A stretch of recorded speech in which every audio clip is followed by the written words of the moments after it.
ঘর বাড়ি ব্যবসা প্রতিষ্ঠান অফিস আদালত, দেখেন আমি কি করেছি। খাওয়াতান মানে জনশূন্য, ওজার গৃহ, সার শূন্য।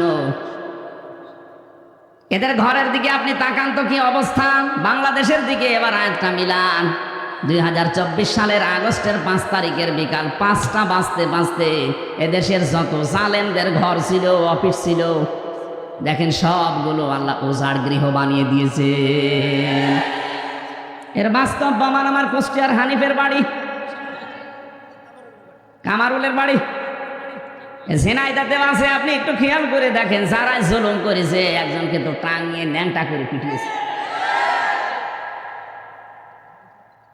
এটা জালেমদের জুলুমের পরিণতি। বিআন্নাহুম যুলিমু, কারণ তারা জুলুম করেছে।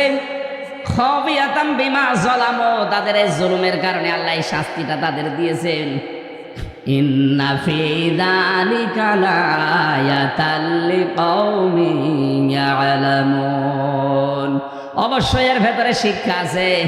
লামে তাকিদ দিয়েছেন, লায়াতান, এর ভেতরে নিদর্শন আছে, শিক্ষা আছে তাদের জন্য, লিকাউমিন ইয়ালামুন, যারা জ্ঞানী সেই সম্প্রদায়ের জন্য। সুতরাং বাংলাদেশে আমরা এখন 18 কোটি মানুষ, যারা আমাদের জন্য শিক্ষা কি? এরা যদি জুলুম 15.5 বছর করার পরে একেবারে সার শূন্য হয়ে যায়, জনশূন্য হয়ে যায়, তাদের বাড়ি ঘর পর্যন্ত উজাড় গৃহ। আপনি তাকান, এখন তাদের বাড়ি ঘর এখন জাতীয় টয়লেট হয়ে গেছে। মানুষ মনে হচ্ছে 4-5 জন 7 জন একসাথে দলবদ্ধ হয়ে প্রসাব করছে। তাহলে আগামীতে কেউ যদি এই চেয়ারে বসে, তারাও যদি এভাবে জুলুম আরম্ভ করে, তাদের বাড়ি ঘর আল্লাহ এভাবে সার শূন্য, জনশূন্য, ওজাড় গৃহ বানিয়ে দেবে। বুঝেছেন কারা কারা? হাত তোলেন তো। হ্যাঁ, আলহামদুলিল্লাহ, কাজ হচ্ছে। আর বোঝেননি কারা? হাত তোলেন তো। ওই যে একজন, ওটার মাথা তার কাটা আছে। হ্যাঁ, ওটাকে অনেক মামু নাকি?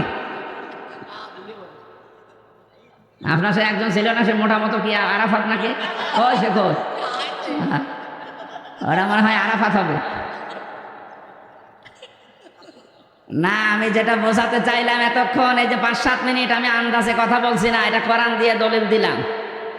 এটা হাজার হাজার বছর আগে লোক নবীর কাহিনী আল্লাহ শুনিয়েছেন এইভাবে। যদি কেউ এরকম আগামী 5 বছর করে চেয়ার পেয়ে, তাদের বাড়ি ঘরও কিন্তু এই হানিফ সাহেবের মতো হবে ইনশাআল্লাহ। এই জন্যে সমকেড়াবেন, সাবধান। আমার ভাইরা, যে কথা তোলার জন্য পর্যন্ত এসেছিলাম, কোরআনে কারীম যারা শুনতে এসেছি, এর